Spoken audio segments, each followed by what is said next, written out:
प्रिय छात्रों, आज मैं Anil Kumar Purwar GRB inter college Rath सामान्य हिंदी विज्ञान वर्ग के लिए मैं बताना चाहता हूं कि आप लोग अपना आज से पढ़ाई शुरू कर दें और अपना जो सिलेबस बता रहे हैं उसको भी नोट कर लें और विधिवत अपनी पढ़ाई करें। स्वास्थ्य का विशेष ध्यान रखें। कोरोना काल अभी चल रहा है, ख़त्म नहीं हुआ है। इसी के साथ आपको मेरा धन्यवाद। प्रिय छात्रों, आज मैं अनिल कुमार पुरवार कक्षा 11 सामान्य हिंदी अथवा विज्ञान वर्ग के छात्रों के लिए खंड का गद्य हेतु गद्य की पाठ्य पुस्तक में दिए गए पाठों पर आधारित प्रश्न तथा विभिन्न कालों में गद्य की भाषा, संरचना, विधाओं में परिवर्तन, युग प्रवर्तक, लेखकों का योगदान एवं प्रमुख रचनाएं जो वस्तुनिष्ठ प्रश्न के रूप में आएंगे, एक एक नंबर के यह 5 अंक के होंगे। अब हिंदी काव्य साहित्य का विकास, विविध कालों की काव्य प्रवृत्तियाँ, उनमें परिवर्तन, प्रतिनिधि, कवि एवं उनकी प्रमुख कृतियाँ, यह भी वस्तुनिष्ठ प्रश्न होंगे, एक एक नंबर के, यह भी 5 अंक के आएंगे। अब पाठ्यक्रम में निर्धारित गद्यांशों पर आधारित 5 प्रश्न पूछे जाएंगे जो 2-2 नंबर के होंगे और 5 प्रश्न होंगे, 10 अंक इसके लिए निर्धारित हैं। अब पाठ्यक्रम में निर्धारित पद्यांशों पर आधारित यह भी 5 प्रश्न पूछे जाएंगे, 2-2 नंबर के होंगे, 5 प्रश्न होंगे, 10 अंक इसके लिए निर्धारित हैं। अब संकलित गद्य के पाठों के लेखकों का साहित्यिक परिचय एवं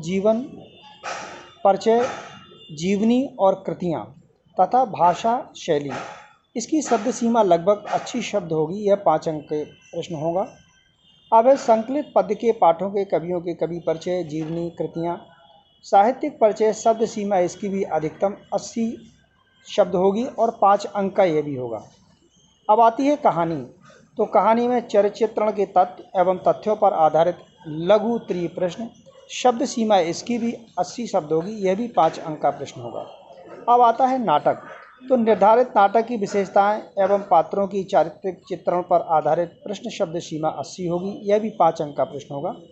अब आता है ये आपका का हुआ खंड का। अब खंड खा में पूछा जाएगा जो पठित पाठ्य पुस्तक के निर्धारित पाठों के संस्कृत गद्य का संदर्भ सहित हिंदी में अनुवाद होगा जो संस्कृत दिग्दर्शिका से होगा, ये 7 अंक का होगा।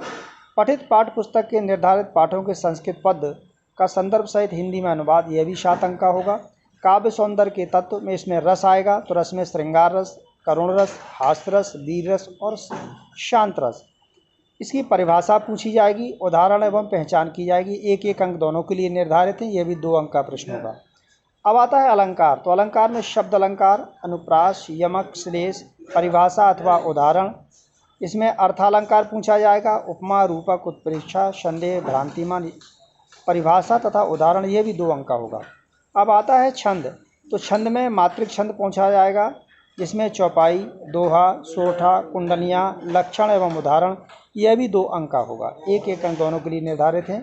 अब आता है पत्र लेखन, तो इसमें पत्र लेखन में नियुक्ति हेतु आवेदन पत्र, बैंक से लोन लेना है, ऋण लेना, उसके लिए आवेदन पत्र, सफाई हेतु मोहल्ले में गंदगी के कारण, बरसात के कारण कीड़े मकोड़े फैल रहे हैं, इसके लिए भी कहना चाहिए 6 अंक निर्धारित हैं। अब पूछा जाएगा निबंध, तो निबंध विभिन्न विषयों पर पूछा जाता है, तात्कालिक जो ज्वलंत समस्याएं होती हैं उनसे संबंधित प्रश्न पूछे जाते हैं, निबंध पूछा जाता है।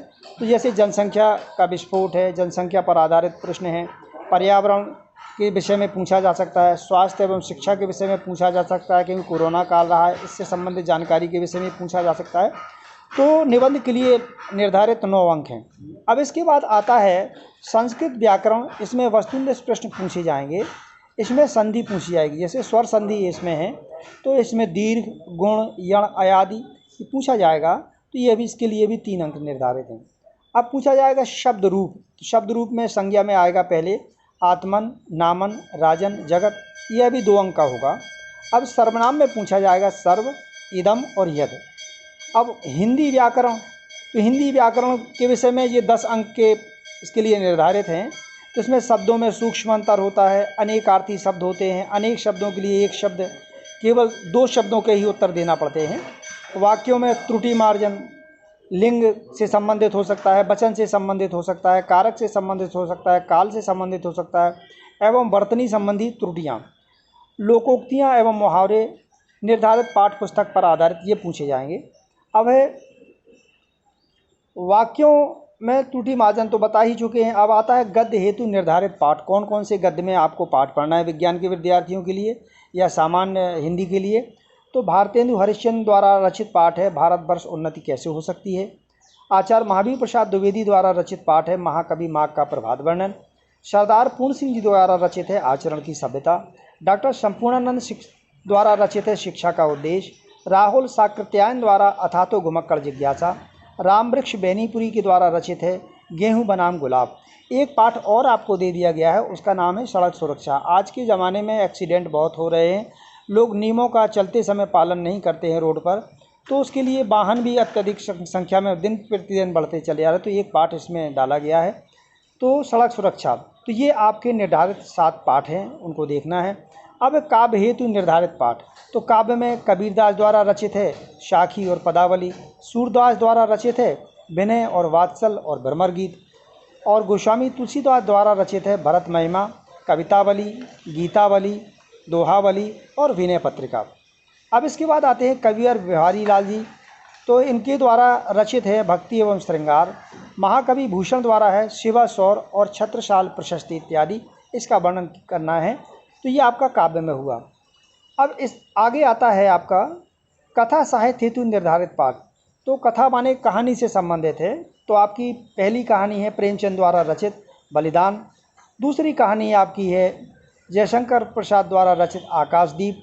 तीसरी कहानी है आपकी प्रायश्चित जो भगवती चरण वर्मा द्वारा रचित है। चौथी कहानी है आपकी समय जो यशपाल जी द्वारा रचित है। अब संस्कृत दिग्दर्शिका हेतु निर्धारित पाठ जो आपके दिए गए हैं, तो जो आपको संस्कृत में पाठ पढ़ना है वंदना, प्रयागः, सदाचारोपदेशः, हिमालयः और गीतामृतम, लोभा पापस्य कारणम, ये आपके 6 पाठ इसमें आपको देखना है सामान्य हिंदी के छात्रों के लिए। अब है इसके बाद नाटक जो आता है, तो नाटकों में आपको देखना है कि अलग अलग ज़िलों के लिए अलग अलग नाटक निर्धारित किए गए हैं। जैसे कुहासा और किरण हैं, इसके लेखक हैं विष्णु प्रभाकर जी। तो इनके लिए जो ज़िले निर्धारित हैं मेरठ है, आजमगढ़ है, मुरादाबाद है, बलिया है, रायबरेली है, झांसी है, सुल्तानपुर है, लखीमपुर खीरी है, बदायूं है, पीलीभीत है। तो ये इसके ज़िले हैं। अब अगला नाटक आता है आपका आन का मान। आन का मान इसके लेखक हैं हरि कृष्ण प्रेमी जी।